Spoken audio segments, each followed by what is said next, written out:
My name is Allison. I'm 62 years old this year. I usually help out with harvesting at a nearby farm and work as a store clerk at the shop. I've always enjoyed agricultural work, and since my husband Travis retired, I've taken it up not only for the income, but also to keep active. Travis, who is 4 years older than me, retired last year and now enjoys a leisurely life at home. He keeps himself busy with hobbies like gardening and DIY projects. We have 2 sons who are 28 and 23 years old. Even though Travis and I didn't complete our education, our eldest son Merrill moved out after landing a job right after college. Our younger son, Jeremy, is in grad school and lives with us. We're just an ordinary family. Now that our parenting duties are mostly over, we just want to enjoy our remaining years. However, life had a curveball in store for us. It all started with a sudden announcement from Merrill. "Dad, Mom, there's someone I want you to meet." Turns out he had proposed to his girlfriend of 6 months, and she said yes. Sure, he's at an age where marriage wouldn't be too surprising, but shy Merrill? We were more shocked than happy. What's she like? How did you meet? What did you say when you proposed? I felt like a TV reporter. "She's stunning. Way out of my league, actually." Our faces softened at the sight of our son's bashful expression. That Sunday, Merrill brought his fiancée to our home. Her name was Cindy. Tall and slender, with striking facial features, and draped in high-end designer clothes and accessories. While she was undoubtedly beautiful, something about her seemed restless and a little superficial. She examined our entranceway mirror and displayed antiques like an appraiser, questioned the brands of our furniture, and even felt the texture of our teacups. It made us uneasy. Our introductions went smoothly, and it was when I headed into the kitchen to cook dinner that things took a turn. As I was prepping the pan and chopping ingredients, I noticed Cindy standing behind me. "Well, what brings you here?" "Did you and Travis drop out of school?" Cindy suddenly asked. "Yeah, we did. I had to give up on my education in 8th grade due to illness.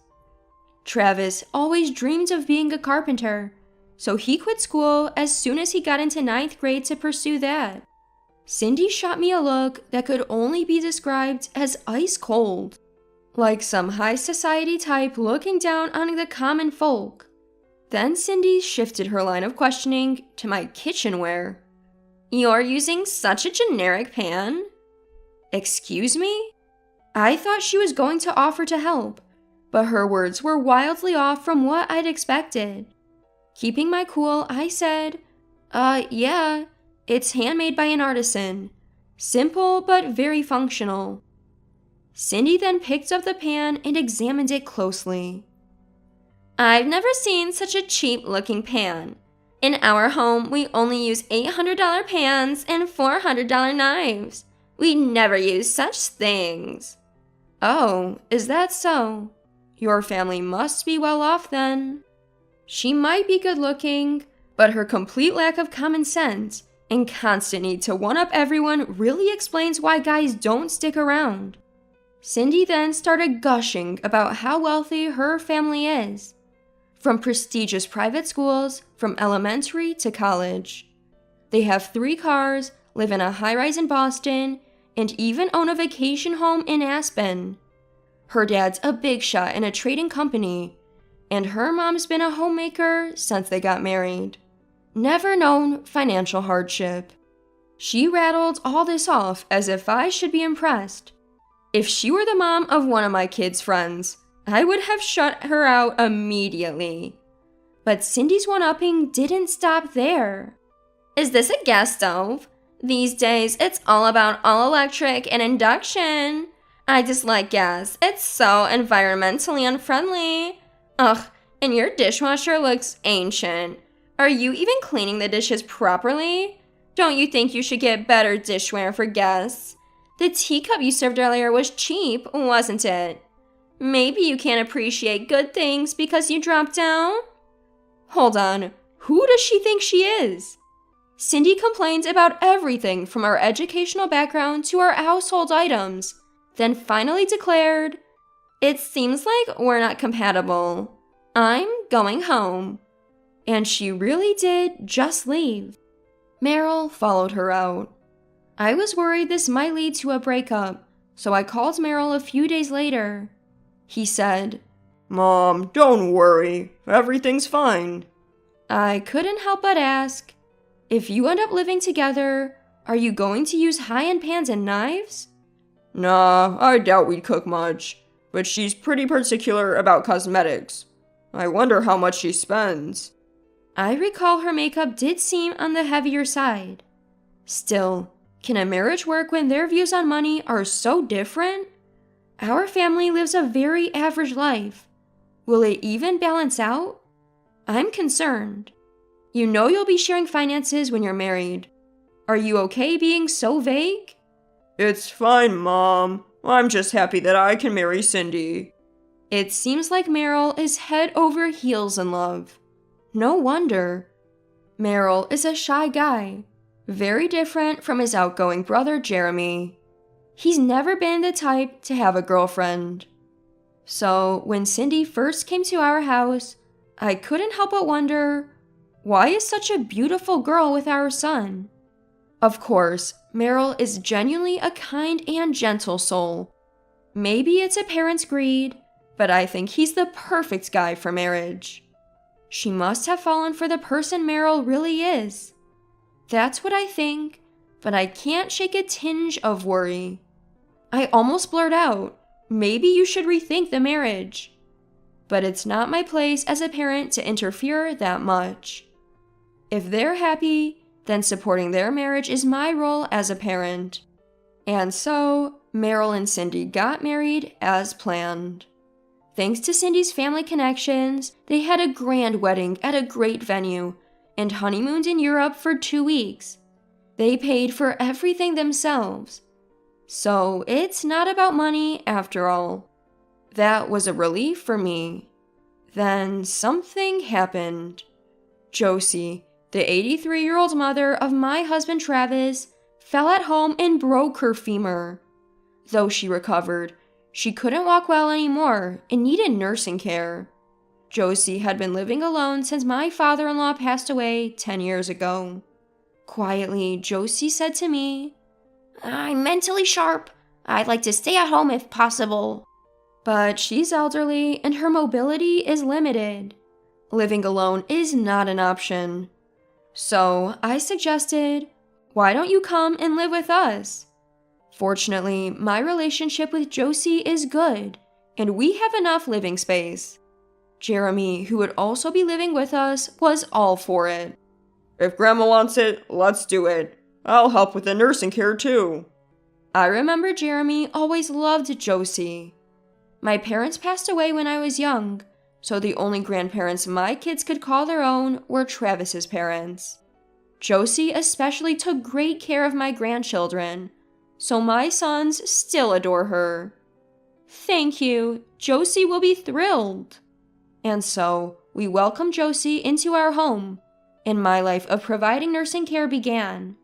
But the one who had issues with it was, unsurprisingly, Cindy.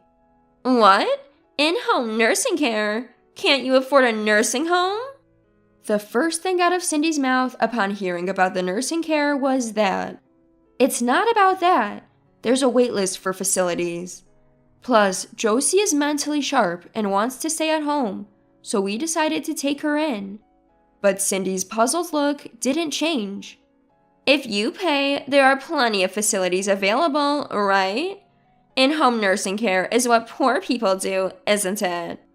Is she even aware of how incredibly rude she's being? As I forced a smile, Travis, who was beside me, quietly spoke up. Come on, that's a bit harsh, don't you think?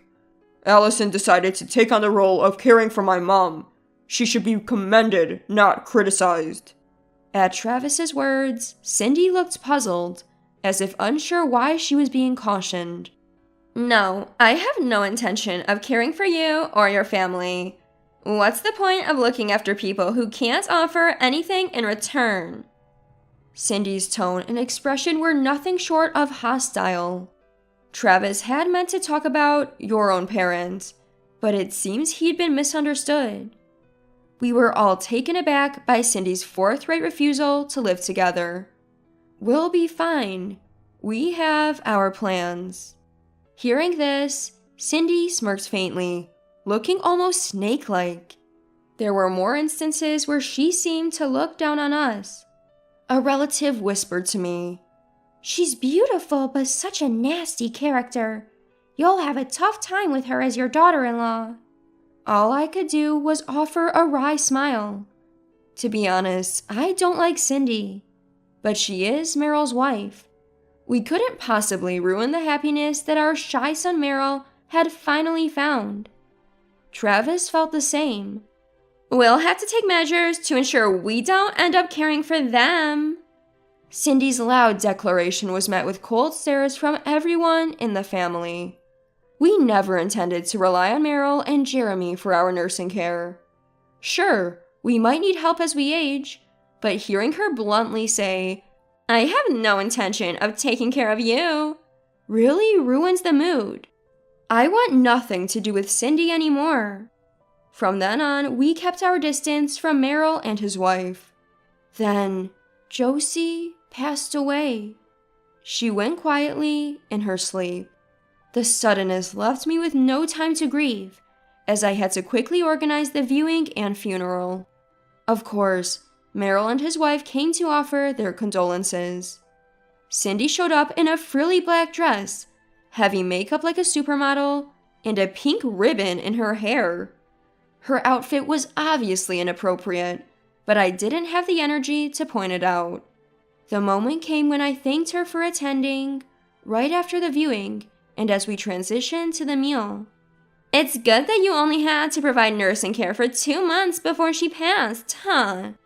Cindy's voice resonated in the solemn atmosphere. Clearly, the room stirred, and I nearly dropped the food I was holding. Meryl seemed genuinely saddened by Josie's passing, but how would he react to his wife's words? I glared at Cindy with a piercing gaze. She continued, "I've been thinking we'd be inconvenienced if you had to rely on us for nursing care from now on." Her phrasing was both irritating and tedious. What are you trying to say? I barely managed to keep my anger in check. Cindy took a deep breath and said, "Let me be clear. I don't want to associate with broke dropouts like you and the rest. Let's cut ties." A bold declaration to sever relations. This isn't the time for that. Let's talk later, I suggested. No, let me declare it now in front of everyone. That way, we have witnesses. Is this really the place to discuss this? Right after the viewing? I felt my first surge of hatred for this utterly insensitive woman. Just when I thought I'd lose my cool to confront her, Travis, who had been sitting quietly with his eyes closed, spoke up. Fine. If that's how you feel, then you can take all of the $3 million in cash. And the land, too. He said, addressing Jeremy beside him. 3 million? Land? Cindy murmured, looking perplexed at Travis. Jeremy exchanged a glance with Travis and said, Sure thing, Dad. If we cut ties, Meryl and his wife are nothing to us. Jeremy gleefully shouted, 3 million, here I come, and stuck out his tongue at Cindy. What's this 3 million? What money are you talking about, father-in-law? You have no right to call me father-in-law. You just severed ties, so we're strangers now, aren't we? No. Cindy stumbles over her words. Travis piles on. We own 3 properties in Boston, just have a boat, and our vacation home is in the Hamptons.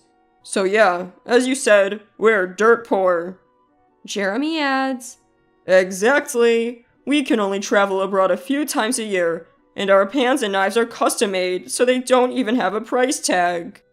Staying in character like those obnoxious new money families you'd see on a TV drama, Travis and Jeremy lay it on thick. But everything they're saying is actually true. What's your point? I didn't know that. Cindy sneers back at Travis and Jeremy. There's no way a family as poor looking as this has money. Are you making fun of me? Jeremy sighs dramatically. Ugh, you really don't know anything. Truly wealthy people live modestly most of the time. Everyone in the family nods in agreement. After all, it's well known that we come from generations of landowners. Let's be clear, we've never had to worry about money. But this wealth isn't something we created. It's been handed down to us from our parents, grandparents, and ancestors before them. So, our philosophy is to live like any other family, not squander the wealth we inherited. However, money has no meaning if it's not used. We indulge occasionally and donate to charity when it's needed. That's all there is to it. Our two sons understand this well. They grew up without bragging how wealthy our family is, with a healthy sense of money. Jeremy continues. It's the same for nursing care. We could have placed our elders in high-end facilities, but we all dislike solving issues with money. We wanted to support them as a family. You probably wouldn't understand this mindset, but that's how we feel. Cindy, feeling the cold stares, raises her voice. Who do you think you are? Just as she lunges at Jeremy, yelling. Enough already! The one who stopped her was surprisingly Meryl, who had been silent until now. You're possessed by money. What are you even talking about? You're all appearances. The 3 cars at your parents' place, they're Travis's company car and rental cars. Even that vacation home is just a company cottage you rent. Your mom told me you got your pots and pans from a thrift store. You never took school seriously, even though your parents sent you to private schools from elementary through college. Can you stop insulting my family now? At Meryl's brutal truth, Cindy's face turned beet red, and she lost her composure. Hey, stop it! Not here! Nobody cast a sympathetic glance at Cindy, who now had tears in her eyes. Afterwards, Meryl and Cindy divorced. Cindy was blindsided by Meryl, whom she deeply loved, asking for a divorce, and she was quite disoriented. If we're divorcing, I want $3 million in settlement money, she demanded. Or give me Travis's land and I'll agree to the divorce. Things seemed like they would get complicated, but Cindy's parents stepped in and smoothed everything over. Her parents, who were sensible people, apologized profoundly, saying, Our daughter probably has issues about money. We're sorry for her behavior. Apparently, they had spoiled Cindy, their only daughter. Meryl, who had fallen for Cindy's looks, ended up marrying her, but not for the right reasons. After the divorce, Meryl moved back home. I guess I really can't pick women. What should I do now? He would complain about this while drinking with Travis and Jeremy. Dad, what should I do? How did you end up marrying Mom? Do you want someone like Allison? Well, Mom has always been on my side and she's kind. Yeah, I like someone like Mom. Jeremy, refilling his brother's glass, said, Man, Meryl, if you keep talking like a mama's boy, you can forget about remarrying. But his words didn't resonate with the intoxicated Meryl. I've got it. Before getting into a relationship, I'll have Mom vet her. Hell, Dad and Jeremy can help appraise too. Meryl, that's absolutely not happening. Both Travis and Jeremy looked at Meryl, visibly exasperated. Meryl, you're something else. I couldn't help but smile as I listened to this conversation. Parenting sure is challenging. I wonder if spring will ever come for my Meryl. All we can do as parents is watch in silence. And it's a bit Frustrating.